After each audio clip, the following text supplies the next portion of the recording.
I'm going to show them a world without borders or boundaries, a world where anything is possible. I don't know the future. I didn't come here to tell you how it's going to end. I came to tell you how it's going to begin.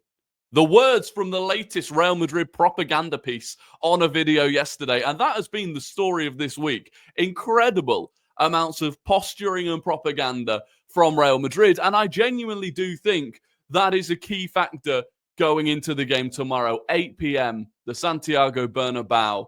We will be there, and I am incredibly excited and nervous for it. We're going to talk about the game. We're going to talk about the only way in which I think Arsenal could lose it. But before we get into that, if I could ask you to subscribe. We have now gained over 1,000 subscribers since I returned to YouTube, which I am incredibly grateful for. But I would love it if we can hit 15K before tomorrow's game. 15 for Jakub Kiwior. And if you could click the like button, as always, I would be massively grateful. But look, let's get into it. We've had some of the team news going into tomorrow. Ben White, Thomas Partey, both present in Arsenal training today. Both of them have flown out to Madrid this afternoon. We haven't had Mikel Arteta's press conference yet. I think that will be later on once they've landed, but I needed to make the video before.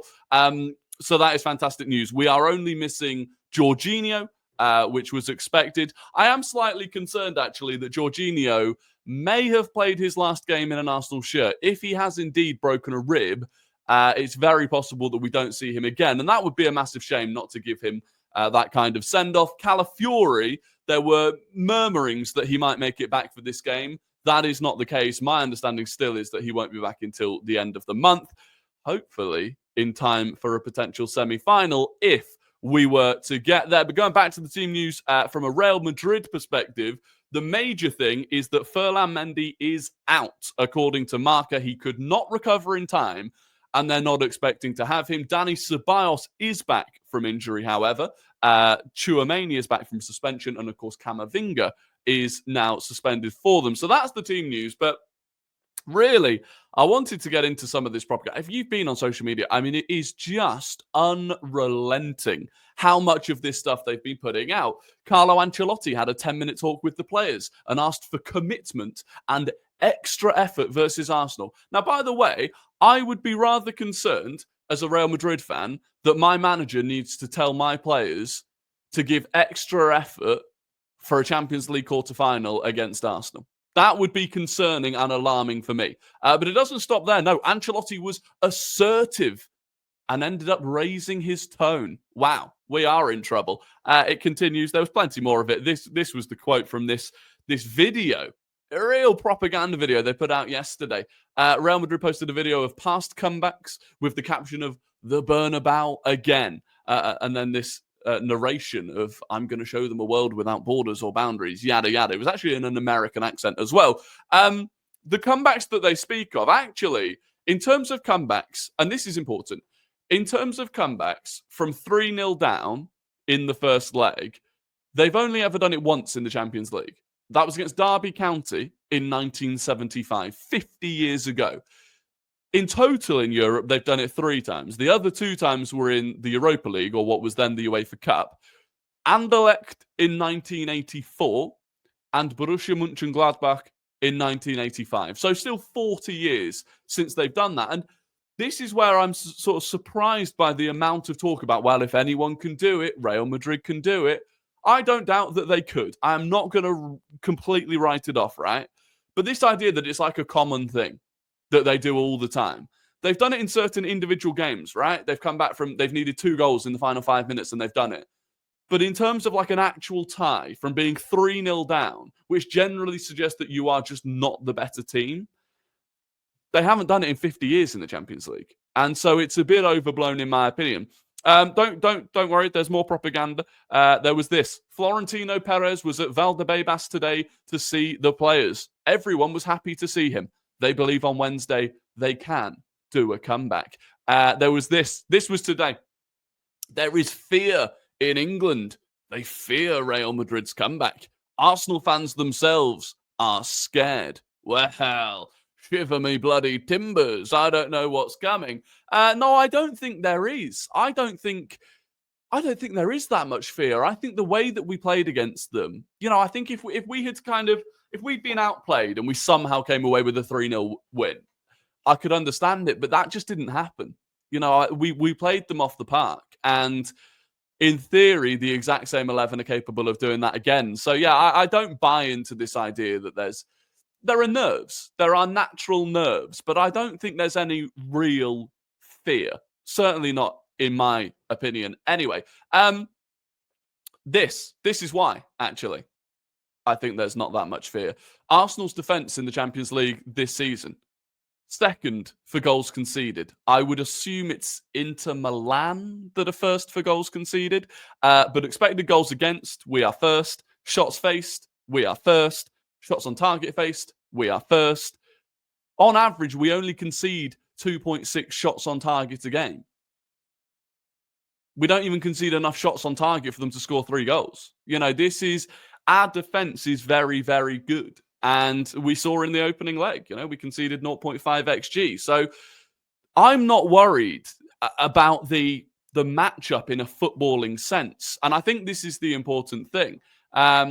If we were talking about a Real Madrid team that were battering Champions League level teams week in, week out, I think I would be concerned. But they struggled against Atletico Madrid. They struggled in the league phase. The only tie really where they've been able to score and really threaten a team was Manchester City.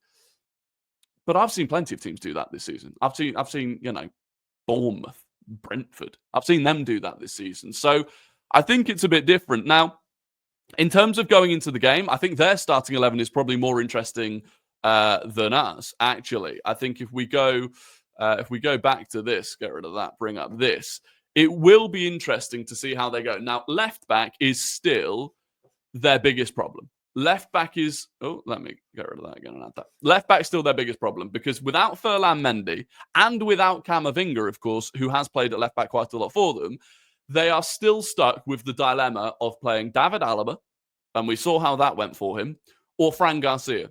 Fran Garcia is... your sort of run-of-the-mill fullback. He's a 25-year-old. He's good. But against Bukayo Saka, you need to be better than good. And again, I think this will be the area of the pitch where we have most joy. If they go for Alaba again, we already know. I think there will be an element of confidence with Saka, knowing I can get the better of him either way. And then the other interesting part is what they do at right back and then in midfield. So in the first leg, they played Valverde at right back, and they played Modric and Camavinga in midfield. And in my opinion, as good as Modric is technically, he was overrun in that game. He doesn't have the legs for it. And I don't think Dani Ceballos does either. They've got Tchouaméni back, which is excellent. But in the same way that this predicted lineup has done, if I was them, I would be putting Valverde in midfield and I would be risking Lucas Vazquez at right back. Now, Lucas Vazquez is not a particularly good right back. Defensively, 1v1 situations, he's not good, right? But Madrid have nothing to lose at this point. And I feel like their best chance of overcoming something is by really pressuring us. And I think to really pressure us, they need the legs of both Valverde and Tchouaméni in that midfield. So I would be very surprised if this is not the lineup. I would suggest Ancelotti has got it wrong if this is not the lineup. But I hope to see Valverde at right back and either Ceballos or Modric in midfield with Tchouaméni. Time will tell. For us, I don't think it will be Trossard up front. I think I assume this predicted lineup is based on Thomas Partey not being available. He trained today. He's on the flight to Madrid. I would stick with the exact 11 that we had in the opening leg. There is zero reason to change from the opening leg. We dominated them. If we go back to that game, let's head back to the game. The stats from that game, it was an absolute domination. We conceded 0.5 XG, and within that, we created 1.64. So we created over 3 times the XG that they did. They don't really have any improvement on their starting 11 coming into the next game. I don't know why, from an Arsenal perspective, we wouldn't keep it absolutely as is. And really, I guess the only decision is whether you go Trossard or Mourinho up front. Marino is the outlet. You can go long to Marino and back him to hold the ball up in some way, shape, or form in a way that Trossard can't.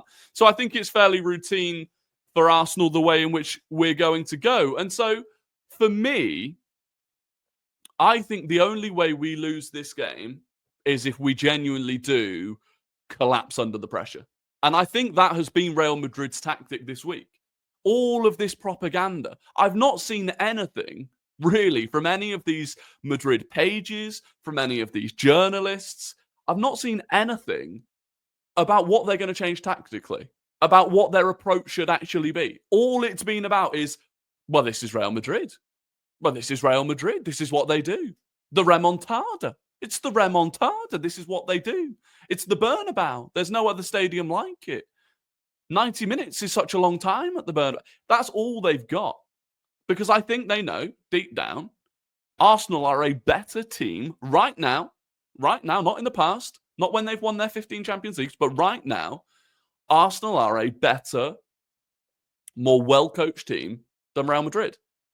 And that might not have been enough to go away to the Bernabeu and win the individual game. If we'd drawn at home and needed to go and win at the Bernabeu, different story. But it's enough not to go away and lose by 3 goals or more. And 3 goals only takes you to extra time. There's no away goals rule anyway.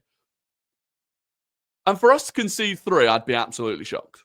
If we conceded 3, it'd be the first time in 500 odd days that we'd conceded 3. If we were to lose by 3, it'd be the first time in 700 days. The last time we lost 3 goals by 3 goals or more was against Brighton. The time before that was Man City. We had Rob Holding at centre-back. I just struggle to see a world in which we concede 3 goals. And then if we do concede 3 goals, Real Madrid also have to keep a clean sheet. And I don't see this Madrid team keeping a clean sheet if they're going for it. If they're going for it, and we've got Martinelli up against Vasquez, Saka up against Alaba or Fran Garcia, I think we score more. So I would be very surprised. That's me being honest, right? It's not me being arrogant. I think I've seen enough of this Arsenal team to back them not to lose this game by 3 goals or more. And I don't think we will. Now, one thing I don't think will happen, and this is something I've seen a lot of, is Arsenal are going to park the bus in a way you've never seen. This horrible, horrific, rotten defensive setup that Arteta's going to turn up with, it's going to be the worst thing you've ever seen. I don't think that's going to be the case. And the reason is, I actually watch Arsenal week in, week out.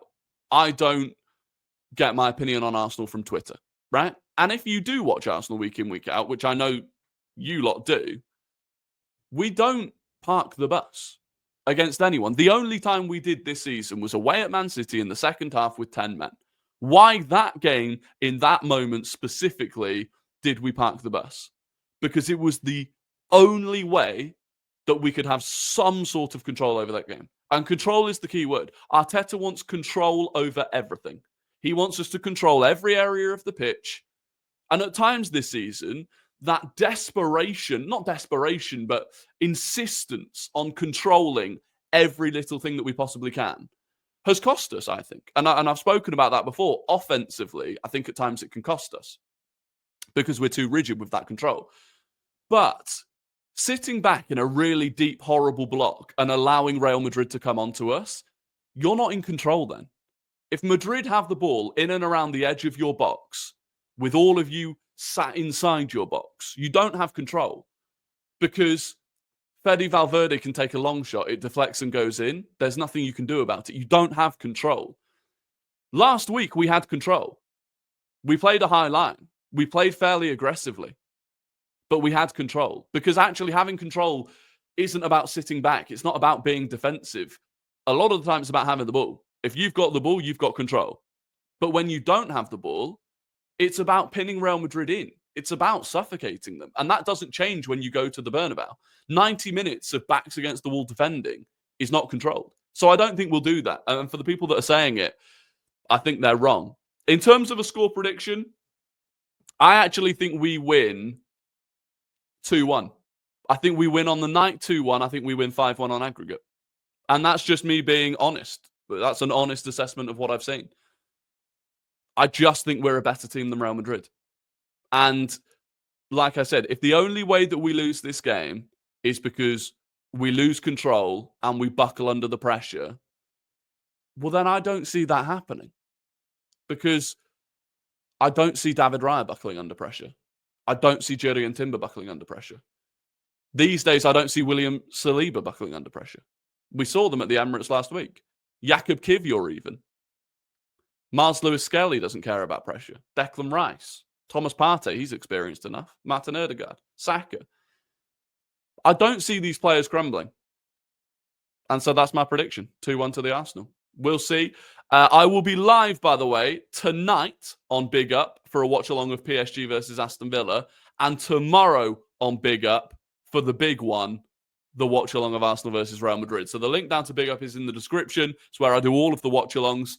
If you've liked the video, please like the video. Please subscribe if you haven't done already. Tomorrow is the big day. I hope we all sleep well.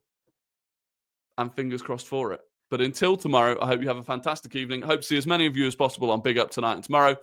And other than that, goodbye.